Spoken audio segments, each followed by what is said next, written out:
Detective games. On paper, they sound like the perfect mix of suspense, puzzles and brilliant revelations. Who doesn't love sneaking through crime scenes as a digital Sherlock Holmes, collecting clues and finally unmasking the culprit? The genre promises clever stories, surprising twists and a feeling of being smarter than the game itself. But let's be honest. In reality, many of these games feel either unfinished, frustrating or just boring. And today we are going to find out why that is. Why are detective games so often disappointing? What goes wrong with gameplay and storytelling? And are there any games that actually get it right? Let's take a look.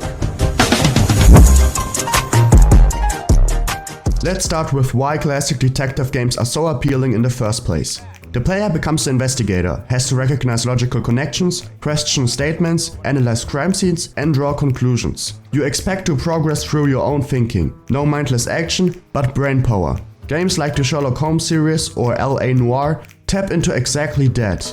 They promise that you, the player, will have to combine clues yourself. No markers, no waypoints, just clues, logic and your own mind. But it's exactly this expectation that the genre often fails to meet. Many detective games seem clever at first glance, but reveal themselves to be surprisingly shallow or repetitive once you start playing. A prime example, LA Noire. The presentation, incredibly strong. The facial animations, revolutionary at the time. The setting, classic film noir vibes at their finest. But the gameplay? Underwhelming. Every case basically plays out the same way. Search the crime scene, question suspects, choose truth or lie, move on to the next case. The player doesn't learn any new mechanics. There are no real wrong answers and you are rarely punished for connecting clues or statements incorrectly.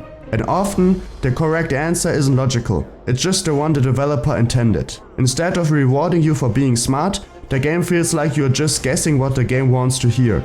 It's less about investigation and more like a multiple choice quiz. Another big problem, classic detective games often want both a strong story and player freedom. But that rarely works, because good mysteries work linearly. The resolution at the end, the twist, the killer, all of that relies on you not figuring it out too early. Games like Paradise Killer or the Pale Street Killings try to give you lots of clues so you can solve the cases yourself. But if you figure out too much too soon, it gets boring, and if you understand too little, it's frustrating. Balancing both is hard. Either you served a cool story but have hardly any influence, or you get to think freely but risk breaking the story structure. And that's exactly where many detective games lose their appeal. They have to juggle between interactive freedom and a good mystery. The Sherlock Holmes games show another problem. The logic systems are often too simple. You find clues, connect them with lines on a board, and in the end, a theory comes out. Sounds cool, but in practice you can often just try all combinations until you win. Then it's more of a trial and error minigame than actual reasoning. And worse, you can solve the case correctly, but the game doesn't tell you whether you're right. That sounds like clever design, but it removes all feedback from the player, and feedback is essential to let the player know if they're on the right track. Otherwise, everything feels pointless and you lose the fun. Okay, but are there any good detective games? Yes, Return of Obra Dinn is a fantastic example. It really forces you to think for yourself. You get no markers, no hints, no detective mode. Instead, 60 dead people and you have to figure out who they were, how they died and why. The genius part? The game only reveals something once you've correctly solved 3 complete fates at the same time. Meaning, you've entered the name, cause of death and the person responsible for each of the 3 correctly. That forces you to really think instead of just blindly guessing your way through the game. But Obra Dinn works because it's highly abstracted. It doesn't need realistic facial expressions, open worlds or dialogue systems. It reduces detective work to a clever puzzle. And that's the key point. As soon as detective games try to do too much, freedom, graphics, depth, story, they often collapse under their own ambitions. A harsh but important conclusion.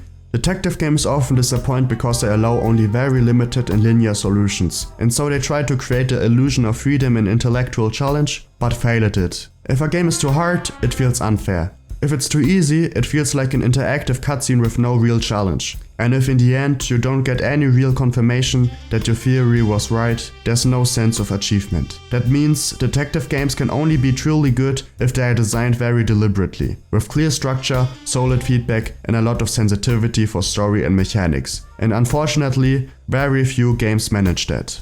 Detective games are a fascinating idea, and that's exactly what makes them so frustrating. They promise suspense, intellect and drama, but often they only deliver rigid dialogue options, boring crime scenes and too much trial and error. Very few games actually make you feel like a real detective. Exceptions like Return of the Obra Dinn or Paradise Killer show that it can work, but only when there's a clear vision. Less is sometimes more. If you try to be an open world, a crime masterpiece and a complex gameplay system all at once, you usually end up being none of those, just a pretty game with no soul.